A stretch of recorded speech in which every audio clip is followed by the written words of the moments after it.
Hello दोस्तों, welcome to boundless life. आज हम ये जानेंगे कि हमारा रात का खाना यानी कि डिनर, उसमें हमें क्या एक्चुअल में खाना चाहिए और उसका समय क्या होना चाहिए। जनरली रात के खाने के लिए अवेयरनेस बहुत कम रहती है, क्योंकि जितने भी बहुत वर्किंग लोग हैं, लेट नौकरी जिनकी ख़त्म होती है, उनके लिए रात का खाना ऐसा होता है, क्योंकि उनको ऐसा लगता है कि पूरा दिन तो उनको अच्छे से खाने का समय ही नहीं मिलता। ब्रेकफास्ट वो जल्दी जल्दी करके जाते हैं क्योंकि नौकरी पे जाना है, फिर लंच भी वहाँ टिफ़िन लेके जाते हैं, वो जैसे तैसे वो कर लेते हैं क्योंकि काम के दौरान करना होता है।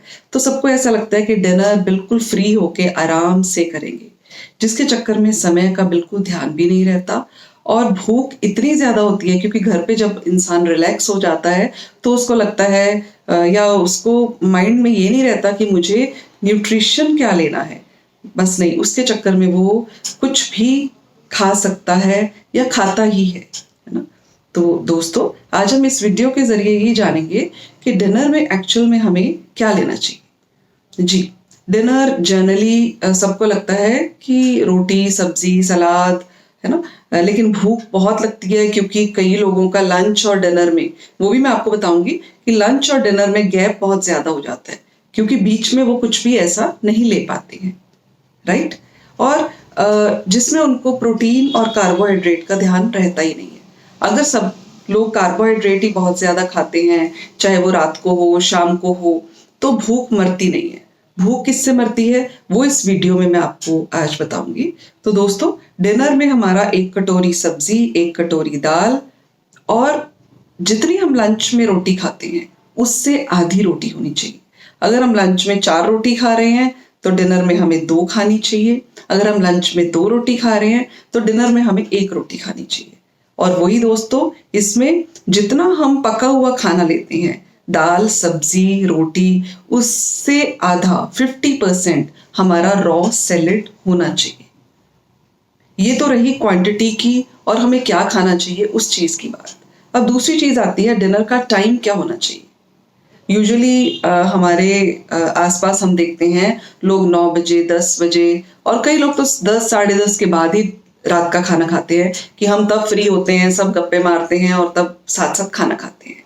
नहीं दोस्तों, हमारा रात का खाना डिनर 8 बजे तक हो जाना चाहिए। क्यों हो जाना चाहिए? जब तक हमें ये चीज समझ में नहीं आएगी, ये कहना बहुत आसान है कि 8 बजे तक खा लेना चाहिए, है ना। जब तक इस चीज की समझ नहीं आएगी कि क्यों 8 बजे से पहले पहले हो जाना चाहिए, तब तक हमारे दिमाग में घुसेगा नहीं, हमें अटेंशन उसी वक्त नहीं आएगा कि हमें लेट खाना नहीं खाना है। हाँ, 8 बजे के बाद अगर हम 9 बजे 10 बजे 11 बजे खाना खाएंगे तो हमारा खाना हजम नहीं होगा, क्योंकि रात का खाना या दोपहर का खाना, कोई भी खाना हजम करने के लिए 2 से 3 घंटे लगते हैं।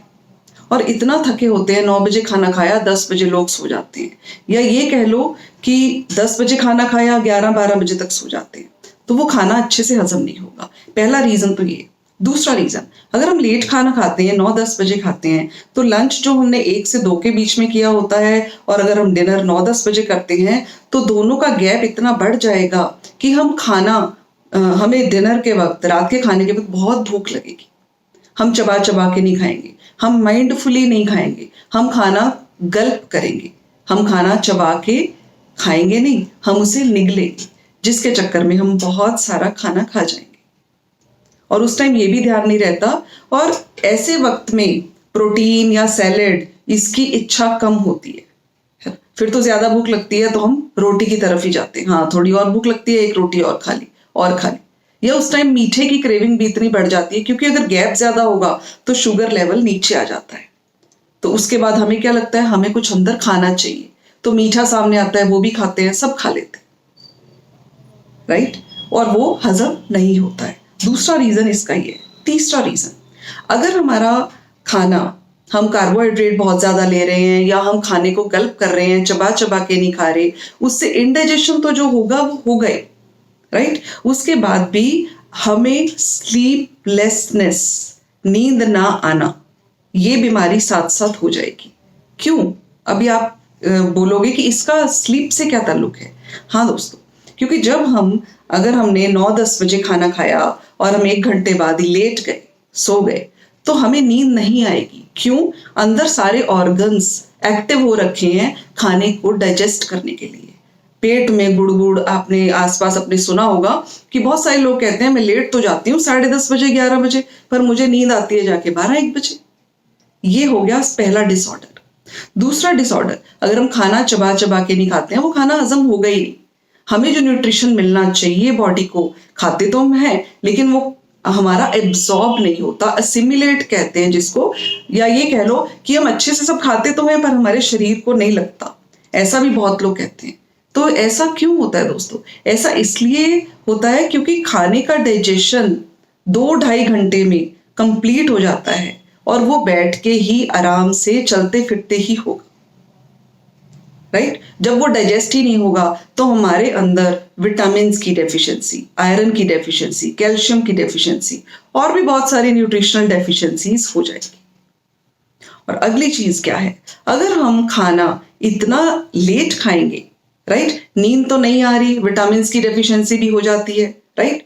अब एक चीज और होती है दोस्तों, जो सबसे बड़ी गलती सब लोग करते हैं। चौथी चीज ये है कि जनरली लोगों से आपने सुना होगा कि रात का खाना खाया, घूमने के लिए निकल गए, वॉक के लिए निकल गए। नहीं दोस्तों, यूजुअली लोग यही गलती करते हैं। डिनर के 1.5 घंटे के बाद अगर आप 10 मिनट वॉक करते हो तो आपके लिए बहुत बेनिफिशियल है, क्योंकि खाना डाइजेस्ट हो गया, जितनी एनर्जी बॉडी की ऑर्गन्स ने यूज करनी थी कर ली। उसके बाद अगर हिम्मत बचती है तो 10 मिनट आप वॉक कर सकते हो, तो वो बेनिफिशियल है। लेकिन अगर हमने अभी खाना खाया और अगर हम इमीडिएटली खाना खाने के बाद वॉक करने जाते हैं तो खाने के डाइजेशन में प्रॉब्लम आएगी। क्यों? क्योंकि जो एनर्जी हमारी बॉडी को ऑर्गन्स की तरफ देनी चाहिए, हमारी पूरी एनर्जी ऑर्गन्स की तरफ लगनी चाहिए ताकि खाना डाइजेस्ट हो सके, वो वॉक करने में सारी एनर्जी चली जाती है। या सारी तो नहीं कहना चाहिए, वॉक करने में भी एनर्जी चली जाती है, जिससे खाने को डाइजेस्ट होने में प्रॉब्लम होती है। तो अगला चौथी चीज यही है कि डिनर करने के तुरंत वॉक कभी नहीं करनी चाहिए। उसके 1-1.5 घंटे के बाद जब डाइजेशन कंप्लीट हो जाए, 1.5 घंटा 1.25-2 घंटे होते हैं डाइजेशन को कंप्लीट करने के लिए, तभी हमें वॉक करनी चाहिए। अब दोस्तों अगली बारी आती है कि डिनर और लंच का गैप बहुत ज्यादा हो गया। अगर 1-2 बजे हमने डिनर किया, फिर अगर 1-2 बजे हमने लंच किया और फिर हमने डिनर कर लिया 8 बजे, जो मैंने आपको बताया, तो दोनों का गैप 6-7 घंटे हो गया। 6-7 घंटे भी अगर गैप होता है तो भी डिनर में हम गल्प करेंगे, क्योंकि भूख बहुत ज्यादा लगेगी। इसलिए इवनिंग स्नैक का बहुत महत्व है। इवनिंग स्नैक का मतलब सबको 4 से 5 के बीच में चाय पीने की हैबिट है। कोई चाय पीता है, कोई कॉफी पीता है, कोई छोटा मोटा कोई स्नैक लेता है। हाँ बिल्कुल हैबिट है, अपने पूरे भारत में तो ये बिल्कुल हैबिट है, राइट। तो बिल्कुल लेनी है। आप 1 कप चाय ले सकते हो, आप ग्रीन टी ले सकते हो। एक चीज का ध्यान रखो, अगर उसका टाइम 4-4:30 बजे है तो ये जरूर अपने दिमाग में रखिए कि सिर्फ 4-4:30 बजे चाय का कप विद 1 और 2 बिस्किट्स ऑफ मैरीगोल्ड जो बिना क्रीम वाले हों वो लेने चाहिए, ठीक है। लेकिन उसके 1 घंटे के बाद छोटा सा कोई भी प्रोटीनिशियस स्नैक ले लेना चाहिए। उसमें क्या क्या आ सकता है? रोस्टेड मखाना आ सकता है, रोस्टेड चने आ सकते हैं, जो भुने हुए चने आते हैं, है ना, या बॉयल करके काबुली चने, थोड़े से काबुली चने और उसमें खीरा, टमाटर, प्याज, नींबू वगैरह निचोड़ा, इतने से आप 100 ग्राम वो खा सकते हो। या ब्लैक चने। मेरा कहने का मतलब ये है, अगर इवनिंग स्नैक में हमारा प्रोटीनिशियस सैलेड या प्रोटीनिशियस स्नैक होता है तो डिनर की भूख हमारी कम हो जाती है। इवन हम 1 घंटे के बाद विटामिन भी ले सकते हैं। लेकिन विटामिन में, है ना, विटामिन में जैसे मैं अगर कहूँ आप फ्रूट सैलेड ले सकते हो, पर फ्रूट सैलेड में भी प्रोटीन डालना अच्छी बात है। प्रोटीन में जैसे आप अगर कोई फ्रूट सैलेड बनाते हो, है ना, फ्रूट प्लस जैसे कोई एप्पल खीरा मिक्स करके कुछ बना लिया आपने, है ना, लेकिन उसमें आप सीड्स आते हैं जैसे, है ना, जैसे फ्लैक्स सीड्स हैं, चिया सीड्स हैं, है ना, उनको आप रोस्ट करके रख सकते हो। 1 टीस्पून उसमें अगर आप डाल देते हो तो आपको प्रोटीन उससे भी मिल जाएगा। उससे आपका पेट भरा रहेगा, जल्दी से खाली नहीं होगा। फिर आप जो 8 बजे डिनर करोगे वो बड़े आराम से, इत्मीनान से करोगे, राइट। प्रोटीन अंदर जा चुका है। ये मैं चीज आपको पहले ही बता चुकी हूँ कि डिनर में हमें रोटी मींस कार्बोहाइड्रेट की मात्रा को लंच के मुकाबले में आधा कर देना।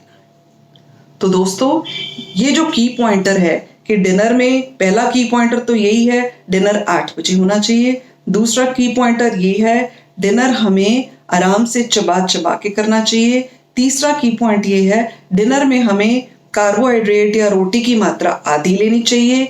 चौथा की पॉइंटर ये है कि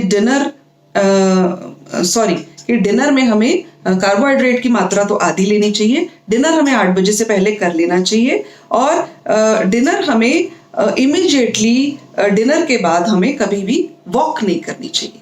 डिनर के 1-1.5 घंटे के बाद ही हमें वॉक करनी चाहिए।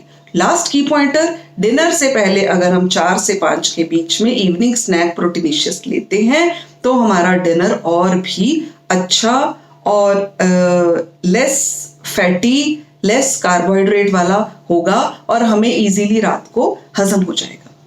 तो दोस्तों, आई होप ये वीडियो में आपको इन्फॉर्मेशन अच्छी लगी होगी, पसंद आई होगी और आपको इन्फॉर्मेटिव भी लगी होगी। और मैं होप करती हूँ कि आप इस जो भी मैं आपको इन्फॉर्मेशन छोटी छोटी दे रही हूँ इसलिए अपने जीवन में अप्लाई करेंगे और लोगों से इसको शेयर भी करेंगे।